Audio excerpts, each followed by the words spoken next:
सुंदर नहीं थी, लेकिन अमीर बाप की बेटी सृष्टि पर उसकी माँ जान छिड़कती। मेरी बेटी कितनी प्यारी है, भगवान सबको सृष्टि जैसी बेटी दे। सृष्टि धीरे धीरे बड़ी होती है। एक दिन सृष्टि की सहेली कहती है, तू दिखने में कितनी अजीब सी है, लेकिन मैं जानती हूँ हम सब में सबसे अच्छी शादी तो तेरी ही होगी। तेरे पापा अमीर जो हैं। और बता नहीं सकते यार, दहेज तो हर कोई देता है, ये क्या ज्यादा ले जाएगी अपने पति के लिए? अरे बड़े शहर में कोठी है इसके पापा की। अरे पापा की है ना, कौन सी इसकी है? इसकी होती तब तो कोई भी लड़का इससे शादी कर लेता। अरे पापा की मतलब पापा की है तो मेरी ही है ना? किसने कहा? अब तेरी तो तब होगी ना जब तेरा भाई ना हो। वैसे भी शादी के बाद सारी प्रॉपर्टी भाई के नाम होती है। सृष्टि समझ जाती है कि उसे किसी भी हालत में माँ बाप की सारी प्रॉपर्टी को अपने नाम करना है, लेकिन कैसे? एक दिन सृष्टि का भाई शीनू कहता है, बहन क्या कर रही है? तुझसे एक बात करनी है। अरे हाँ हाँ करना, मैं तो तेरी बहन हूँ। बहन मेरी लाइफ में ना एक लड़की है, बहुत अच्छी है। मैं सोच रहा हूँ माँ और पापा से बात करूँ शादी के लिए। सृष्टि को समझ में आ जाता है कि भाई की शादी होते ही भाभी उसे एक दिन भी घर में बर्दाश्त नहीं करेगी। क्या बात है भाई, बताना कौन है वो? यार वो बहुत अच्छी लड़की है, पढ़ी लिखी है, मेरे साथ जॉब भी करती है। बस एक प्रॉब्लम है। प्रॉब्लम? क्या प्रॉब्लम है भाई? यार वो शादीशुदा है, लेकिन उसके पति ने उसे सिर्फ इसलिए छोड़ दिया क्योंकि उसके माँ बाप दहेज नहीं दे पाए। सृष्टि ये सुनकर न जाने क्यों खुश हो जाती है। अरे भाई तो क्या हुआ, लड़की तुझे तो पसंद है ना? शीनू को लगता है कि बहन उसे समझ रही है। वो इस बात से अनजान होता है कि उसकी बहन की मंशा पूरा घर हड़पने की है। सृष्टि अपनी माँ से कहती है, मम्मी मुझे तो बहुत चिंता है। पता है शीनू क्या कर रहा है? अरे क्या कर रहा है?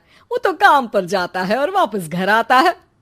नहीं ना माँ, वो यही तो नहीं कर रहा, बाकी सब कर रहा है। आपको पता है उससे प्यार है, और वो भी एक शादीशुदा लड़की से। ये क्या हो गया?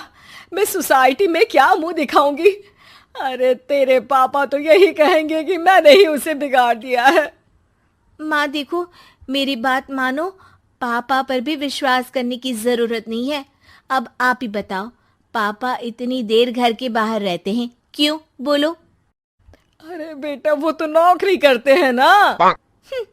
तू बहुत भोली है माँ। पापा का ऑफिस तो 7 बजे खत्म हो जाता है, लेकिन देखो कितनी देर से आते हैं।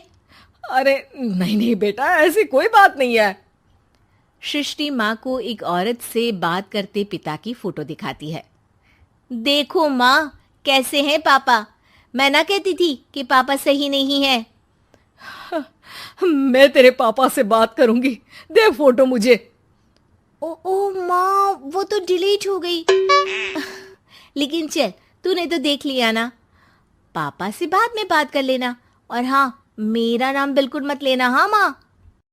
अब क्या था, सृष्टि के माँ और पिता के बीच झगड़ा होना शुरू हो जाता है।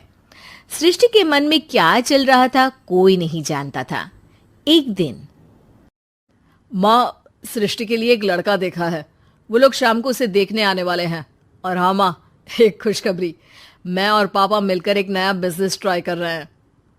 शाम को लड़का आता है, सांवले रंग का। सृष्टि को तो बिल्कुल भी पसंद नहीं आता।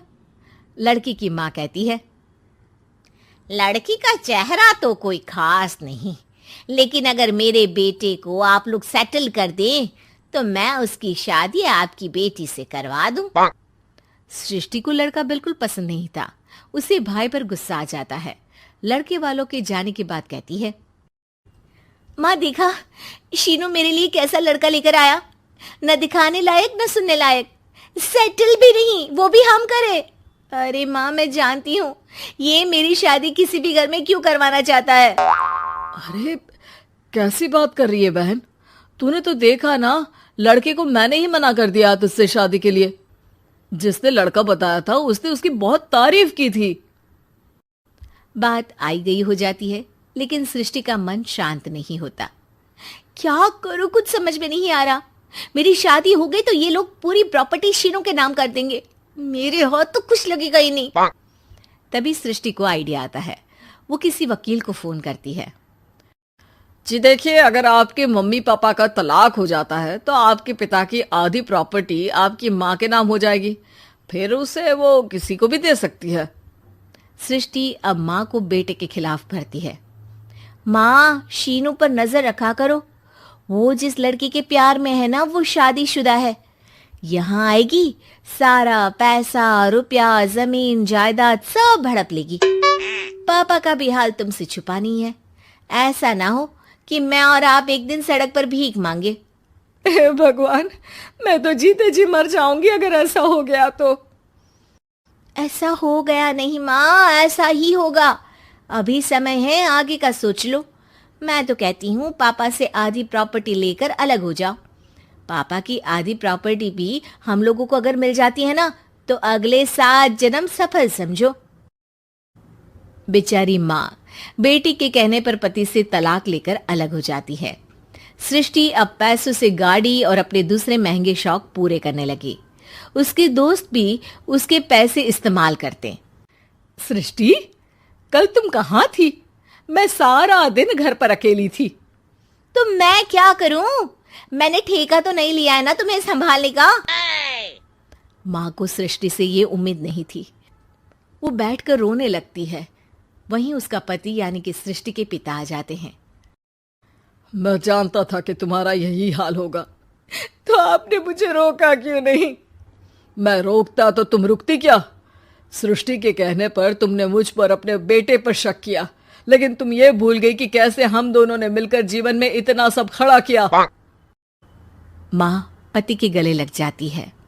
मुझे माफ कर दीजिए, मैंने आपकी कमाई का एक बड़ा हिस्सा गवा दिया। कोई बात नहीं, तुम साथ हो तो मैं ऐसी 7 प्रॉपर्टी खड़ी कर दूंगा। तभी वहां सृष्टि आ जाती है रोते हुए। माँ, मयंक ने मुझे छोड़ दिया। वो बोल रहा था जब तक मेरे पास पैसे थे तब तक ही वो मेरे साथ था। पापा, माँ, मुझे माफ कर दीजिए। हर व्यक्ति बन जाता। आपको हमारी ये कहानी पसंद आई होगी।